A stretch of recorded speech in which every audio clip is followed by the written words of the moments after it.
সে তখন হয়ে গেল ফ্যাসিস্ট বিরোধী বক্তব্য, সকালে বিকালে 24 ঘন্টা শুরু করলো।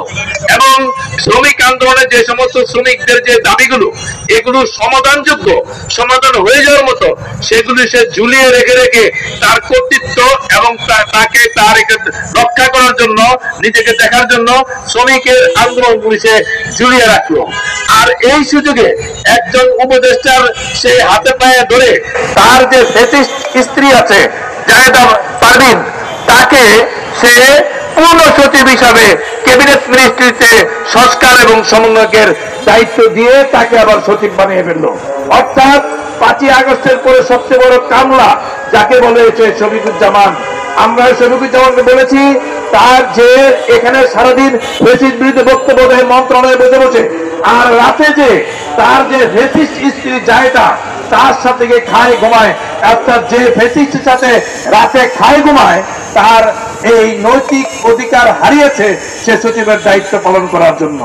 একজন নৈতিকতাহীন, একজন দুর্নীতিপরায়ণ, যে ব্রিটিশ প্রবাদক কোম্পানি থেকে দুর্নীতি করেছে, প্রকাশিত ধরা পড়েছে এবং নিয়োগ বাণিজ্য করে যে কোটি কোটি টাকা উপার্জন করছে, এবং একটা দুর্নীতিপরায়ণ ক্ষমতা যে নাকি লিপসা, এই ধরনের একটি ব্যক্তিকে কিভাবে শ্রম কর্মসংস্থান মন্ত্রণালয়ে সচিবের দায়িত্ব রাখে আমরা উপদেষ্টাদের কাছে দাবি জানাই। লিখিতভাবে আমরা দিয়েছি, আজকেও আমরা দিব।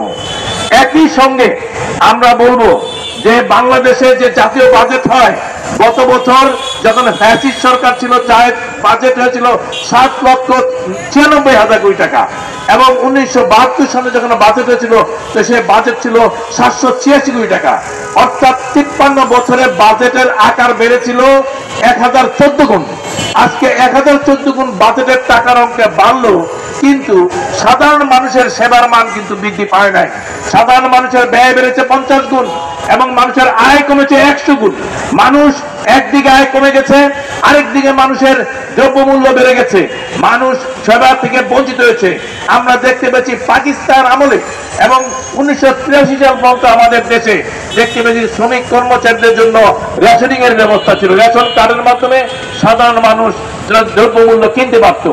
আমরা গত সরকারের প্রত্যেকটা ফেসিস্টের সময় আমরা দাবি জানিয়েছি, এবং বর্তমান সরকারের যে উপদেষ্টা যিনি সাখাওয়াত হোসেন তাকে আমরা লিখে দিয়েছি, উপদেষ্টা যিনি অর্থ উপদেষ্টা তাকে আমরা লিখে দিয়েছি যে শ্রমিকদের জন্য আজকে কেন বাজেটে কোনো খাত নাই, কেন বরাদ্দ নাই।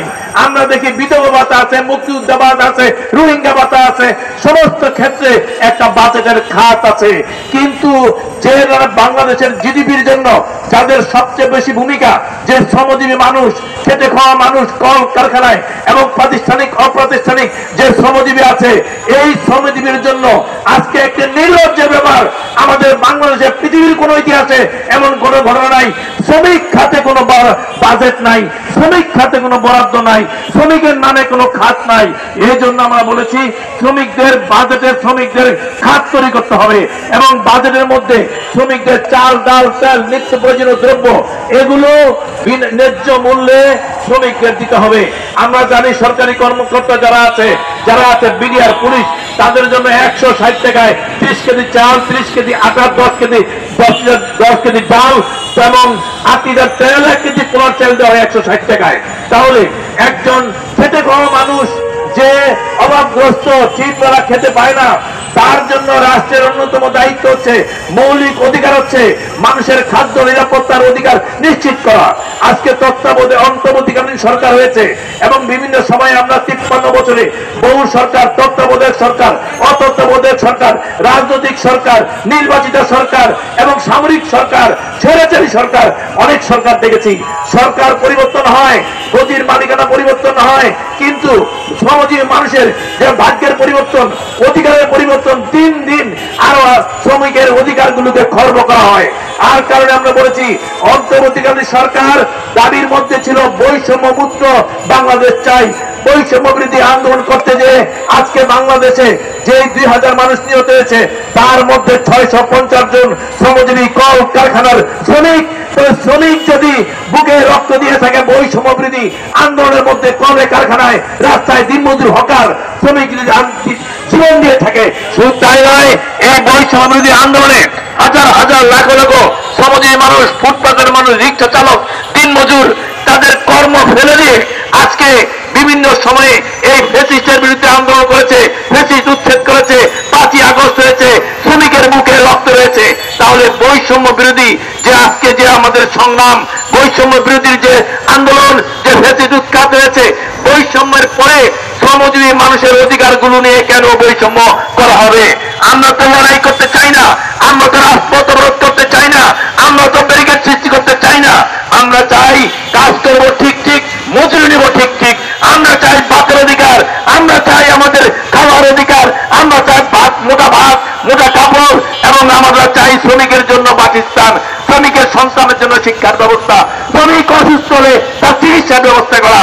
আজকে বৈষম্য মুক্ত বাংলাদেশের আমরা সেই স্বপ্নে নিয়ে আজকে বাংলাদেশ টেক্সটাইল গার্মেন্টস শ্রমিক ফেডারেশন আমরা আন্দোলন সংগ্রাম করছি। আমরা চাই শ্রমিক সরকারি কর্মকর্তাদের মতো কর্মচারীর মতো শ্রমিকদের জন্য যারা উৎপাদন করে, যারা বাংলাদেশকে মেড ইন বাংলাদেশ বিশ্বের দরবারে প্রতিষ্ঠা করেছে, সেই শ্রমিকদের জন্য বাজেটে রেশনের জন্য 10% বরাদ্দ করতে হবে।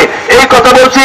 আবার ওই শফিকুজ্জামান, তার স্ত্রী জায়েদা, তাদের অপসারণ এবং তাদের বিরুদ্ধে ব্যবস্থা এবং শ্রমিকের জন্য রেশনিং ব্যবস্থার জন্য 10% জাতীয় বাজেটে বরাদ্দ দাবি জানিয়ে আমাদের আজকের এই সমাবেশ এখানেই সমাপ্ত করছি।